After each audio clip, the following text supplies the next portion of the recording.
Hello, my continuously creative quilting friends. It's now day 14 of our shelter at home, and it's been a whole 2 weeks already. It's crazy. It sounds like it's going to be at least a couple of more. So I'm going to keep meeting you here today, like today at 2 o'clock on my Facebook page and talking about quilting. Um, this is Donna. I'm with Donna's Design Threads. And today we are going to talk about quilt borders.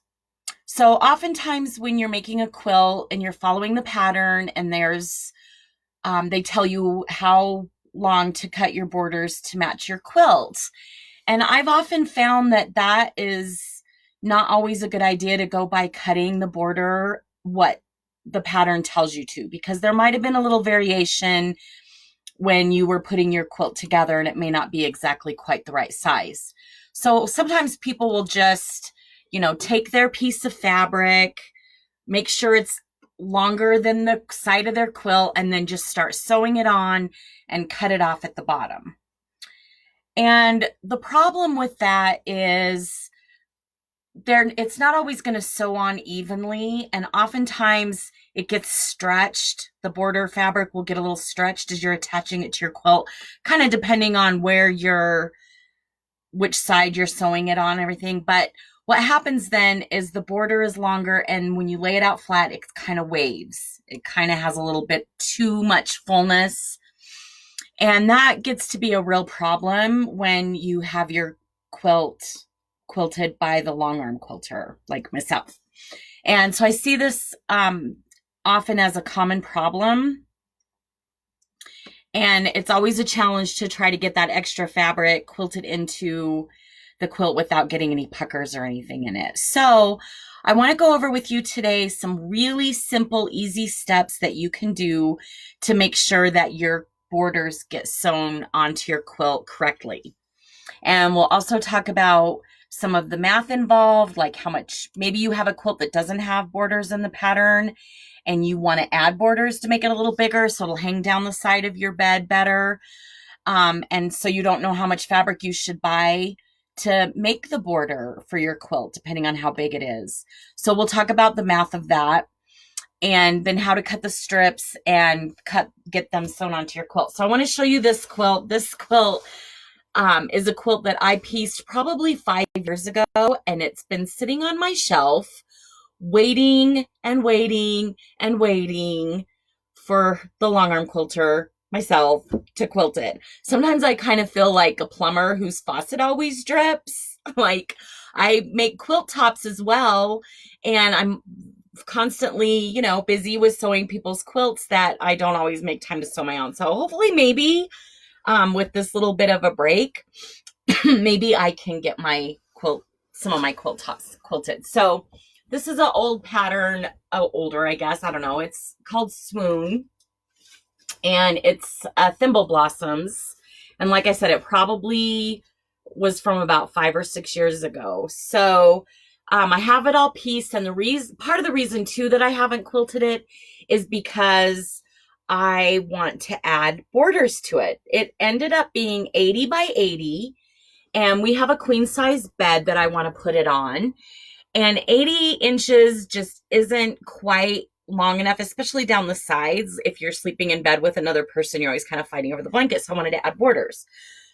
So I've had this fabric picked out for a while to make my borders. So first, let's talk about the math. Like I said, this pattern did not come with borders. It does have one small outer white border, but what I did was had picked out this fun fabric for the border, and I wanted to add about 4 inches on each side. So that means I want to cut my strips 4.5 inches, because I want that once it gets sewn in, your seam allowance, that'll give me a finished border of 4 inches, and it will make my quilt 88, because you're gonna have 4 inches on one side and 4 inches on the other side if I do 4 inches all the way around, right? So that'll make this quilt 88 by 88, and that will be perfect for the queen size bed. So let's talk about the math, okay? Because like I said, this pattern did not tell me how much fabric I needed for the math, for the border. So I said I wanted a 4.5-inch border, right? Or 4-inch border, but I have to cut it at 4.5. And my quilt started out, before I'm adding any borders, finished at 80 by 80. So you're adding up all the parameter of your quilt. So I'm doing 80 times 4 because each side is 80 inches. So that gives me 320. Now I also have to add this 4 inches in twice, because once I sew that onto the top and the bottom or the sides, it's now going to make that one 88. So we got 8 more inches. So plus 8.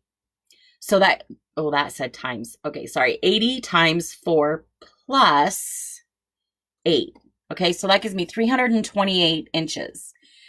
Now, I don't want any of the selvage sewn into my border. I'm always going to cut the selvage off. So a safe amount to say that the width of my fabric is 40 inches. That's usable, that I know I'll get 40 inches out of the width of my fabric. So I'm going to divide 40 into the 328. So 328 divided by 40 is 8.2. So just over 8 strips is what I'm going to need. So I'm going to have to cut 9 to make sure that I have enough. So I'm going to cut 9 4.5-inch strips. So how much fabric do I need for that? So I'm doing 4.5-inch wide strips times, I need 9 of them, times 9 is 40.5 inches. So I need over a yard. Okay, so now 40.5 inches, how much more of a yard do I need? So now I can divide the 40.5 inches by 36, because that's how many inches are in a yard. So divide that by 36, and that gives me 1.125, which is exactly 1 1/8. So if I was buying this at the quilt store, I would for sure probably buy 1.25 yards so that I know that I have enough. Okay, so that's the math to figure out how much fabric you need for the border. Okay, so now let's move on to how am I going to cut these? So I've cut my 9 4.5-inch strips. And I know for the top and the bottom, I probably only need 2 because it's 80 inches. So first thing I'm going to do is cut off the selvages. And you can do that with your rotary cutter and ruler, or, the selvage has a nice straight line. So I'm going to just cut off the selvage with my scissors. And sometimes people like to sew their binding or their border strips together with a 45-degree angle instead of straight across. And that's going to depend on if you have enough fabric. Because it is going to take up a little bit more of that fabric. So this is what I mean by, cutting it or sewing it at a 45-degree angle. So you can see that seam right there. So that's how I'm going to do these boards. Sometimes I do, sometimes I don't. I honestly don't really think it looks that much different. I don't think it's a huge difference if you cut it on a 45-degree angle or if you just sew them straight. I don't think it really matters. But if you want to do the 45-degree angle, take one of your strips and on the wrong side of the fabric, line up your ruler on that 45-degree angle there, okay? And then draw a line from that corner down there. And then you're going to lay those two out, your 2 strips that you want to sew together like this, and sew along that line that you sewed. That'll give you a nice straight line. Okay. So I've got I've got my strips all sewn together. And now I need to know how much length I need. Like, how much am I going to cut off of this to fit on my quilt? So the easiest way, what you want to do is you want to measure your quilt. And like I said, if your pattern tells you how long to cut them, don't go by that. Measure your quilt. So I like to measure through the middle because I feel like the edges sometimes get a little stretched out too. And if there's any fullness anywhere else in the quilt besides the edges, if you measure through the middle, that's going to help kind of take some of that up. All right, so fold your quilt into fourths. Fold it long ways and then fold it the other direction, okay? Make sure that your edges, the edges of your quilt are really lined up there, okay? All right, and then lay it on a flat surface. Like I just used my ironing board here. Lay it on a flat surface. And I'm through the middle of the quilt, not the edge of the quilt. And take your tape measure and measure that distance across the middle, okay? So this one is exactly 40 inches. So I've got it folded in half, right? So that's actually 80, but I'm going to keep that 40 because I'm just going to go ahead and fold my border fabric as well. And the way that I do that is I just take the single layer of it, turn it this way, just because I already had marked it. And now I'm going to start at the very end of this. And I want to make sure that edge is very straight. And measure down to the 40 inches. Then I'm going to take a fabric marking marker. Somewhere in there I have one. There it is. And I'm just going to mark at that 40 inches. So I'm going to put just a tiny little tick mark right here at the 40 inches. Okay, now what I'm going to do is right where that mark is at, I'm going to fold it. I'm going to fold it in half. This is the side that I measured. Keep that side straight. Okay, and now the side that's a little bit longer is the part that I need to cut off. So again, lay that on a flat surface.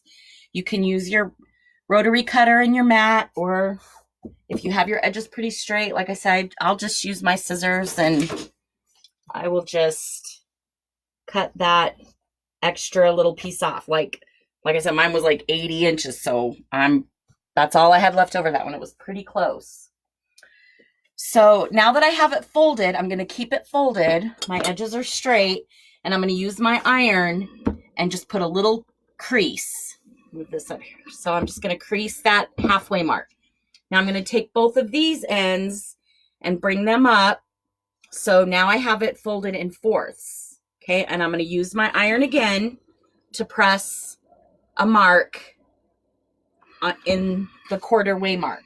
So you can see now I have press marks at the halfway here, got a press mark, and at the quarter. Okay, now I want to do the same thing. If your quilt is not, you want to make sure, especially if your quilt's not the same, up and down measurement wise.